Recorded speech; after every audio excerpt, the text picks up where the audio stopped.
Soyez bénis. Le regret. Beaucoup de chrétiens ont des problèmes de regret. Si vraiment tu es un enfant de Dieu et que tu sers le Seigneur Jésus-Christ et que tu aimes Dieu d'un cœur sincère, tu seras forcément victime d'attaques de l'ennemi par rapport à ta vie, par rapport à tes décisions, tes choix. Satan prend toujours plaisir à amener les chrétiens à remettre en question leur existence et leurs choix et décisions qu'ils ont prises dans leur vie. C'est comme ça. Peu importe ce que tu puisses décider dans ta vie, comme décision, l'ennemi va toujours te faire croire que ta décision était la mauvaise. Tu as deux portes en face de toi, une à gauche, une à droite. Si tu ouvres celle de gauche, le diable te dira que celle de droite était la meilleure. Si tu ouvres celle de droite, il te dira que celle de gauche était la meilleure. Donc Satan va toujours vouloir te faire croire que tu t'es trompé, que tu as fait le mauvais choix, que tu t'es égaré, etc. Par exemple, je connais beaucoup de gens qui sont mariés et qui souvent expriment le regret par rapport à leur conjoint. Et ils disent que j'aurais pas dû l'épouser, etc. D'autres, par rapport à leur carrière, j'aurais pas dû faire ça, j'aurais pas dû faire ci. Mais la vérité, c'est que toutes les choses que tu fais en Christ, où tu as pris la peine de demander à Jésus, tu t'as guidé, tu dois avoir confiance en Jésus-Christ. Tu ne dois pas être de ceux qui passent leur temps à douter des voies de Dieu dans leur vie. Il faut avoir confiance. Il faut avoir confiance. Parce que c'est ça le jeu du diable. Le diable veut te faire croire à tout prix que tu t'es trompé et te torturer. C'est ce que je veux dire. Hein? Donc, il ne faut jamais succomber à ce genre de choses. Il faut toujours revenir à Dieu dans la prière, demander à Jésus-Christ de te fortifier, de te donner l'assurance que ta vie n'est pas un hasard et que tous les choix que tu as pris, que tu as fait en Christ de Nazareth, c'est des choix que Dieu a voulu et que tu es dans la volonté de Dieu, que tu es dans son plan divin. Amen.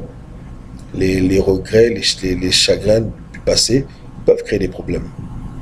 Bien entendu, il y a des choses que dans notre vie, on doit avoir des regrets pour. Par exemple, si tu as connu le Seigneur récemment, et avant ça, tu as fait beaucoup de choses bizarres, c'est clair que tu vas pas être heureux pour ce que tu as commis dans les temps d'ignorance. Mais en aucun cas, tu ne dois trop être dans le chagrin pour les choses que tu as faites en Christ. Et surtout lorsque Dieu t'avait donné la conviction que ce que tu faisais était bon. Okay? Parce que Satan apporte le doute. C'est une de ses tactiques pour fatiguer les chrétiens. Le doute. Il aime faire douter les chrétiens.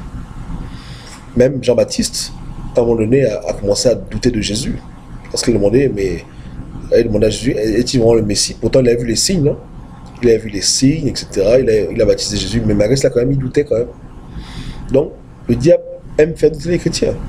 Je t'assure que même si tu es là, et que Dieu te montre en vision que voilà le futur, fais ça, fais ci, fais ça. Quand tu seras en train de faire ce que Dieu te demande de faire, Satan viendra te dire que tu as fait le mauvais choix. Et c'est pas ce que tu veux faire. Tu t'es trompé. Il va te faire douter. Donc, il faut prier que Dieu te délivre du doute. Dis Seigneur, délivre du doute. Le doute empêche de vivre. Le doute empêche de se réjouir. Le doute empêche de faire quoi que ce soit. Imaginez pour vous-même, dans un couple, si le mari est en train de se demander s'il a fait un bon choix d'épouser sa femme, sa conjointe, ou si la femme se dit si elle a fait un bon choix d'épouser son mari, c'est terrible. Et les gens qui arrivent à ce genre de bilan après 10 ans de mariage, 15 ans de mariage, ils sont en train d'avoir des doutes sur leur relation ensemble. Pourquoi? Parce que le diable vient semer la graine de confusion. La graine de doute. C'est lui qui a semé cela. Vous comprenez? Tu es dans ta carrière, etc. Le diable vient, il sème la confusion. Tu as commencé un ministère pour le Christ, le diable vient, il sème la confusion, il t'apporte les doutes. Amen. Donc, chrétien, doute est dangereux. Mais Dieu merci, Christ de Nazareth est celui qui a affermi la foi. Et il nous révèle les plans du mal. Amen. Donc, le doute veut venir en toi, mais il ne faut pas succomber au doute.